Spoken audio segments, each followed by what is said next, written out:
This is a demonstration on how to boil water at a temperature lower than 100 degrees Celsius. How low can we go?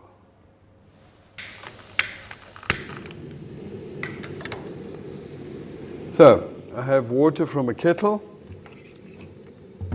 and we're going to bring it back to the boil in this round bottom flask.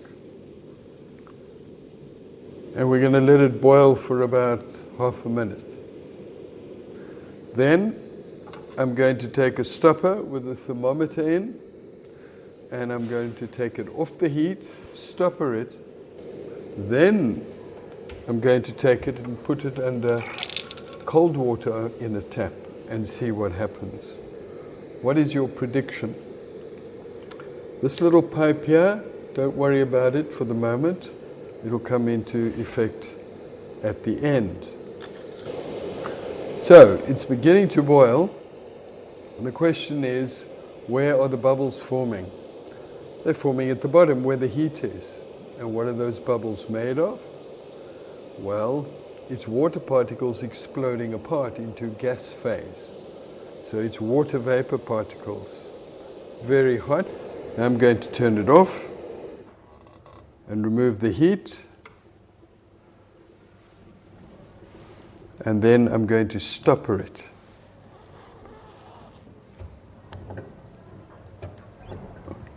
I have to stopper it quite tightly. And now I'm going to remove it from the heat.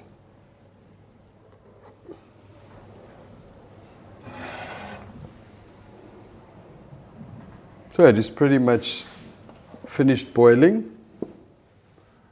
And the temperature in the flask at the moment is 92 degrees Celsius, and it's pretty much stopped boiling.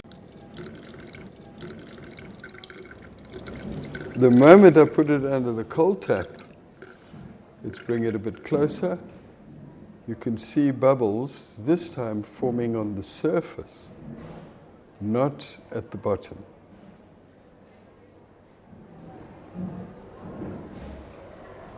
Let's try that again.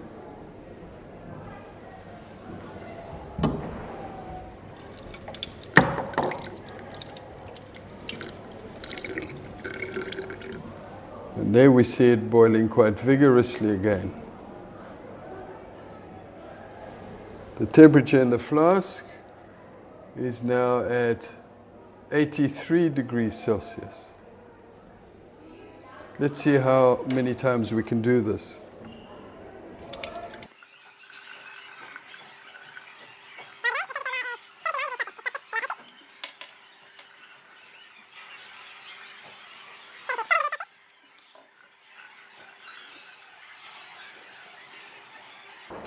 So we see every time I put it under the tap and it cools down a bit, it starts to boil again.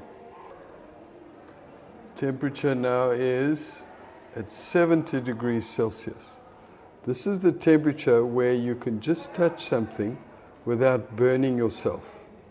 But you can't hold your hand there very long.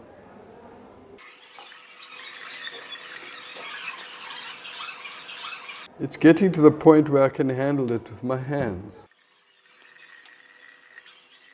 Boiling water in my hands. And the temperature there is 62 degrees Celsius. If I do that and I get the bulb in, some people might be concerned that it's not. That is 55 degrees Celsius. Let's try once more. There we go. Just a few more bubbles occurred, and the temperature is at 52 degrees Celsius. But that's about as low as we can go. Now, remember I told you about this tube? What I'm going to do is put my finger on top of it and release this clamp. This next observation is actually the clue, one of the clues to why this demonstration works. Notice how my finger is stuck to it. I'm going to bring it close to my microphone and listen as I pull my finger off. Did you manage to see that? Air was sucked inside. That is the clue as to why it was boiling at a temperature lower than 100 degrees.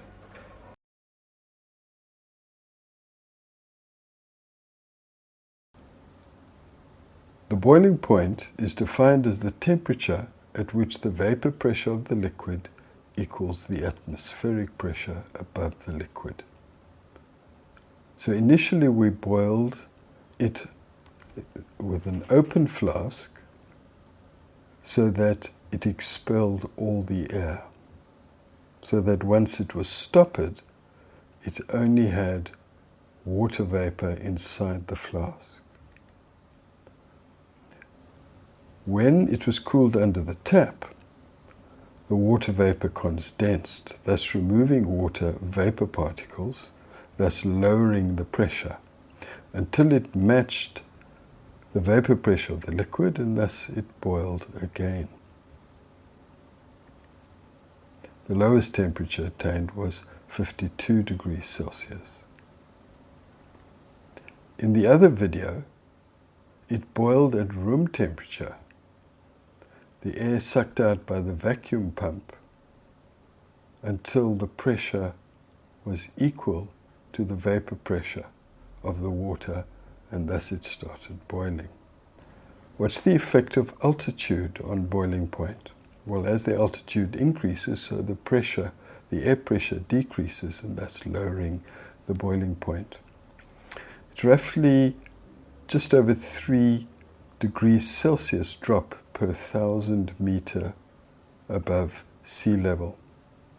So on top of Mount Everest, water boils at only 72 degrees Celsius.